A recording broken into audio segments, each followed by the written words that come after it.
असंख्याता रुद्र है। असंख्याता रुद्र क्यों है? हेलो,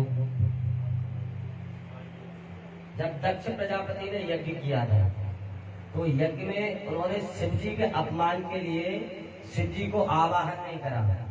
क्यों नहीं करा? क्योंकि जो सती माता थी उनका विवाह शिव जी से हुआ था और वो शिव जी से यानी वो शिव जी को पसंद नहीं करते थे, लेकिन उनका विवाह उनको करना पड़ा शिव जी से विवाह। उसके बाद क्या हुआ कि जब उनका अपमान करने के उद्देश्य से उन्होंने यह यज्ञ का अनुष्ठान रखा और विश्व में अभी तक भूतों न भविष्यति ऐसा यज्ञ कभी नहीं हुआ कि जैसे अपन ने यहाँ पर बोला कि गणेश जी बैठिए तो अपन ने मूर्ति रखी, वहां पर स्वयं गणेश जी आकर के बैठे, वो यज्ञ ऐसा था। तो वहां पर सभी देवता आकर के विराजमान हुए, शिव जी का आवाहन नहीं करा। सती माता ने कहा कि मेरे पिताजी के यज्ञ में मुझे जाना चाहिए तो मैं जा रही हूँ।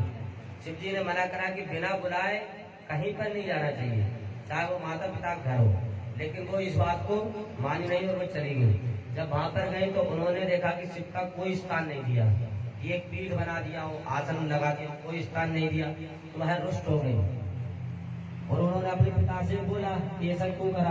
तो पिता ने और अपमान करा शिव जी, जिससे माँ भगवती सती जो है रुष्ट हो गई और रुष्ट होकर के उन्होंने अपने शरीर को कुंड में छोड़ दिया, यानी शरीर का त्याग कर दिया। जब ये बात शिव जी को पता चली तो उनको बहुत क्रोध उत्पन्न हुआ। उन्होंने दो जटा उखाड़ करके पहाड़ पे मारी, जिससे एक भद्रकाली और वीरभद्र का जन्म हुआ।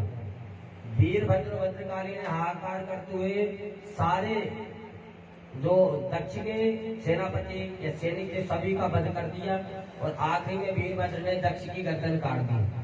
दक्ष की गर्दन कट जाने के बाद यज्ञ विध्वंस हो गया। कोई भी किसी भी देवता की क्षमता नहीं थी उस समय उनकी रक्षा करने के लिए, क्योंकि शिव जी गलत नहीं थे। जब भगवान विष्णु से बोला गया तो उन्होंने कहा कि यहाँ शिव जी की कोई गलत नहीं है, अगर मैं उनके विरुद्ध युद्ध करूंगा तो जो सुदर्शन चक्र मेरा है ये भी मुझे शिव जी ने ही दिया है, तो ये भी उनके पास चला जाएगा। उसी समय जब यज्ञ विध्वंस हो गया, उनका गर्दन काट दी गई, तो सभी ने प्रार्थना की भगवान शिव जी से, तो उनका एक बकरे का गला लगाया गया। अब कल्पना कर सकते हो उस समय कितना उच्च कोटि का विज्ञान या शल्य चिकित्सा होगी, उस समय कितना उच्च कोटि का ऑपरेशन होता होगा। अभी उंगली कटने के बाद जब वो लगाते हैं तो उसमें भी वो गारंटी नहीं लेते डॉक्टर, और वहां पर गर्दन काट करके दूसरे जीव की गर्दन लगा दी और वो व्यक्ति जीवित हो गया। तो ये अपने धार्मिक ग्रंथों में इन सभी चीजों का वर्णन नहीं दिया। कम से कम 270 प्रकार के ऑपरेशन शुश्रूष सहिता में बताए गए। तो वहीं पर फिर जब ये कांड हुआ उनको उन्होंने प्रार्थना की, फिर उनको बलि स्थान दिया गया।